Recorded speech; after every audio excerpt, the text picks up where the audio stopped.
Hello everyone and welcome back to another AFK journey video. In today's video we're going to be doing some team testing for the Necrodrakon endless mode of the boss using non-Reinier teams and then finally comparing it to the damage of a Reinier team. So first of all, for the Necrodrakon boss, you want to have heroes which move around the map because that is going to counter the skills which the boss has. So Merrily, Temesia, and even Korin are going to be key options for you to run.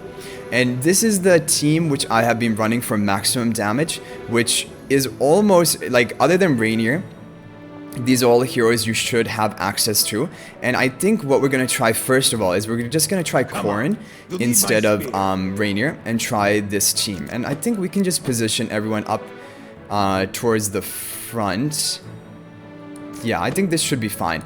We're going for the evocation spell. It gives your team a little bit of more survivability. Quick blaze spell would increase your damage for sure compared to evocation, but evocation also gives a good amount of damage with the crit and attack and even attack buffs, but it gives you some shields and life drain, and especially the life drain is very valuable in Necrodrakon boss because, as you can tell, we're running no healer. So you do have a little bit of an issue surviving towards the end of the fight.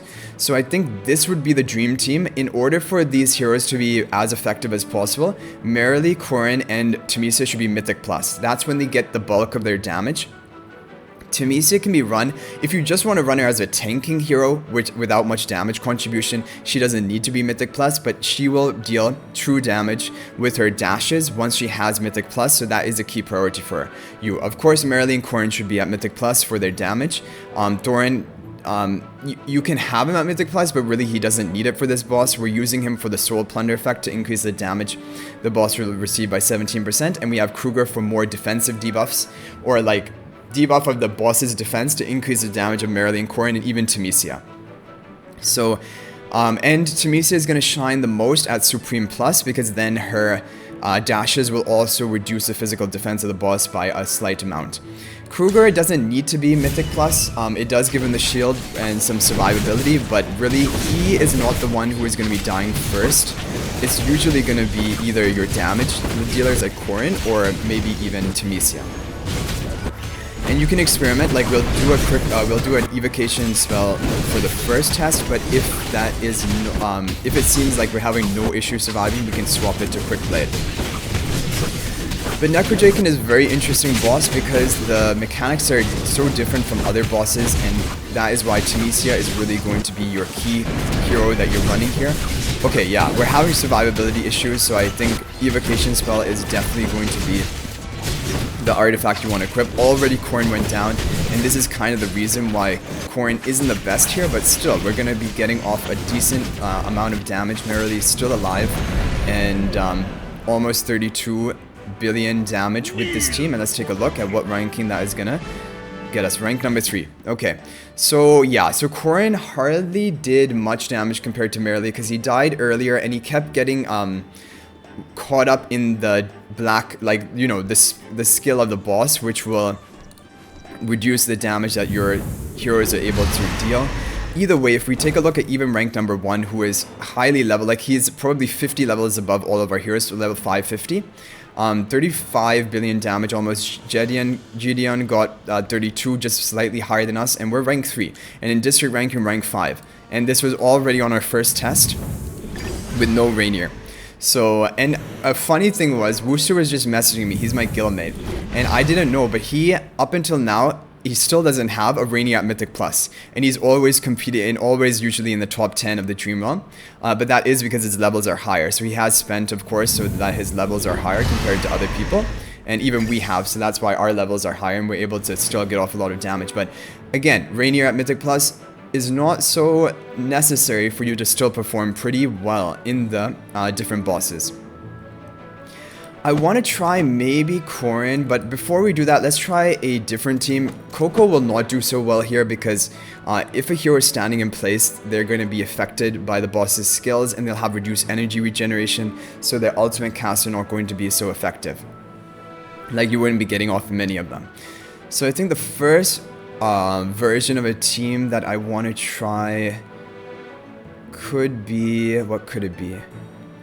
I wanted to try Lucius, and I've been meaning to try Lucius in different different bosses, because in the season he has a pretty valuable haste and damage buff for your team. So I wanted to see if maybe it's possible that he could be a good option for a hero to be running here, and the shielding might also keep your team alive, although I don't think it would help by much. So maybe we could say, for example, like let's say you don't have Temesia at Mythic Plus, or yeah, maybe you didn't focus her in your wish list, and just using A-level heroes plus a Thorin, maybe we can try this team with the evocation spell. Well, yeah, let's try again with the evocation spell, and then I do want to do a test of our original team with the quick blade spell. I also want to do a test of Thorin soul pacting the Corrin.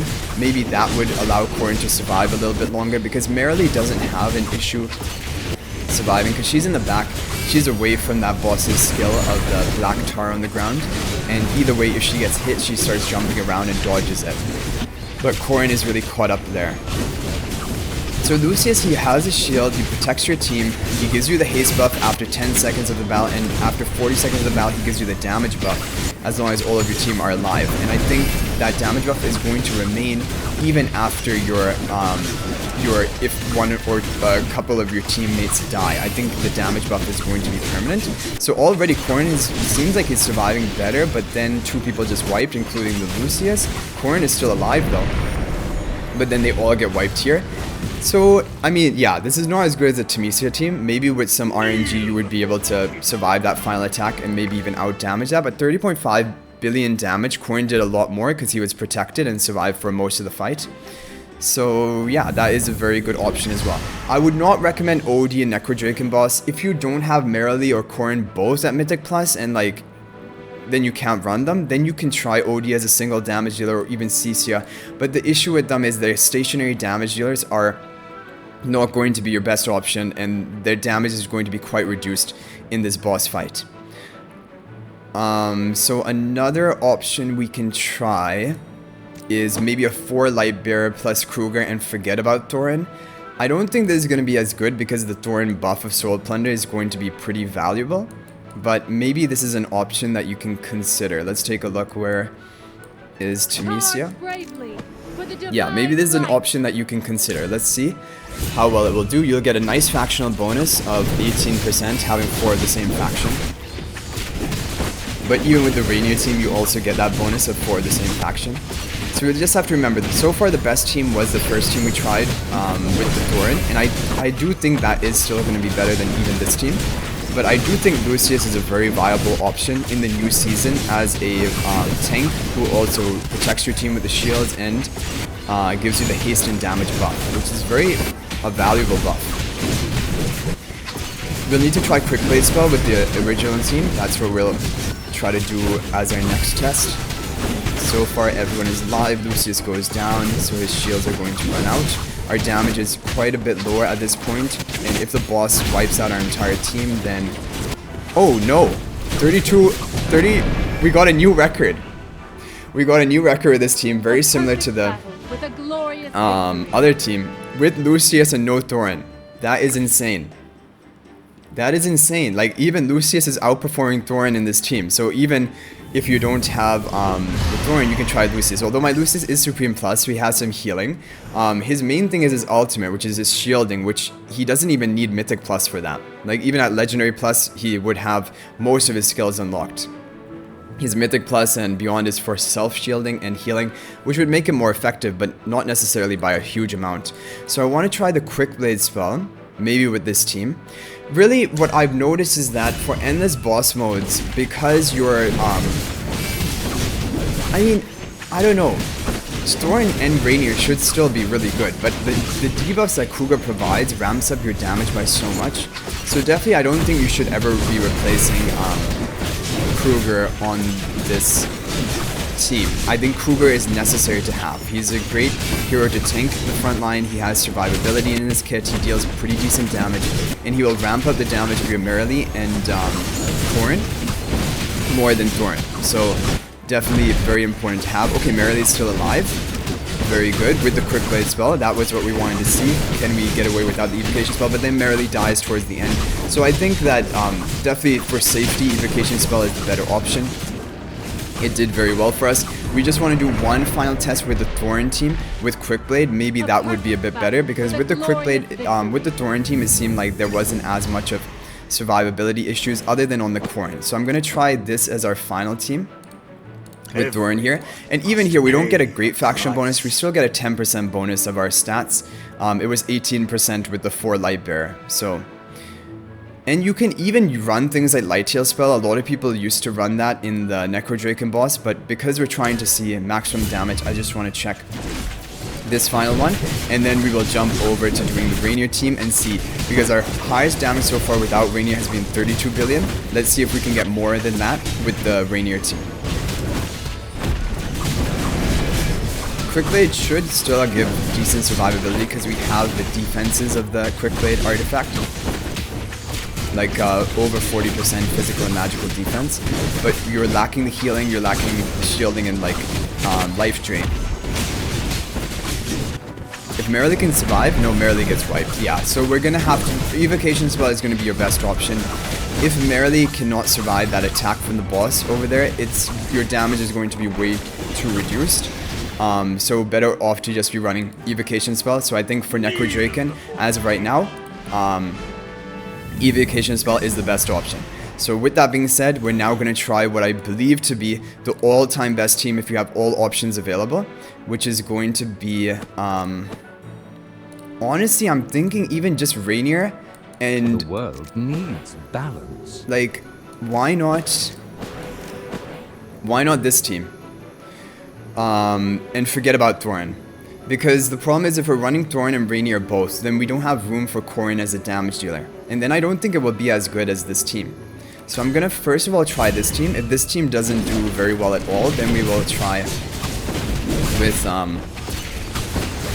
let's try with Reinier plus Thorin and no Corrin as a damage dealer. But I can't imagine how, like, not having Corrin in here and still managing to outdamage the 32 billion that we did.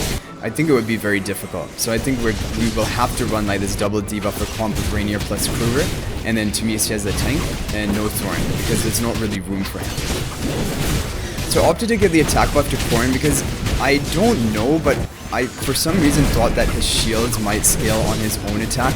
Like, that would make sense. So maybe if he has more attack, he will keep your team alive for longer with his shielding, because you need to keep your team alive in this team comp. Merrily went down.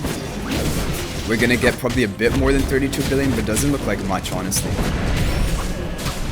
Oh, Corrin is still alive. Very nice. Okay, so we're gonna get quite a bit more because we managed to survive all of that. Almost 33 billion, or a bit over that, but as you can tell, not too, like, convincingly better than even the non-Reinier team. So honestly, all of the testing we've done and everything just comes down to showing you that Reinier at Mythic Plus may not be so important anymore. And like, yeah, the additional 10 levels on your carries, like if we were 10 levels higher without a Reinier Mythic Plus, we'd probably be out damaging even this. But either way, 33 billion is a very strong score. This is going to be very difficult to beat, but even at 32 billion, we are sitting very nicely in the top 10, even at rank 3 of our own district. And with more testing, you never know, maybe you could have even gotten better RNG and gotten off more damage. So that's pretty much it for this video. I hope you guys enjoyed it and it was helpful. Necrodrakon boss key heroes are Corrin, Merrily, most importantly Mythic Plus. And then on top of that, Kruger as a debuffer is really good. He doesn't need to be Mythic Plus, he will still do his debuffs without that. Lucius seems like a very good option, and like if you don't have Timisia at Mythic Plus, you can run Lucius instead of Timisia, and then run Thorin as the final hero to have some form of debuff if you don't have the Reinier. But if you do have Timisia, then I think you can either go for Timisia and Thorin and Kruger, or you can go for Timisia, Lucius, and Kruger and forget about Thorin. And that's how we got the highest damage, but only by a bit. Like, both of them did almost 32 billion. So I hope you guys enjoyed the video. Thank you for watching. If you're new to the channel, be sure to subscribe because we upload daily AFK journey content with guides as well as updates to keep you up to date as well as progressing well on your account. But I hope you guys enjoyed the video. Thank you for watching, and I will hopefully see you in the next one. And until then, everyone, peace out for now.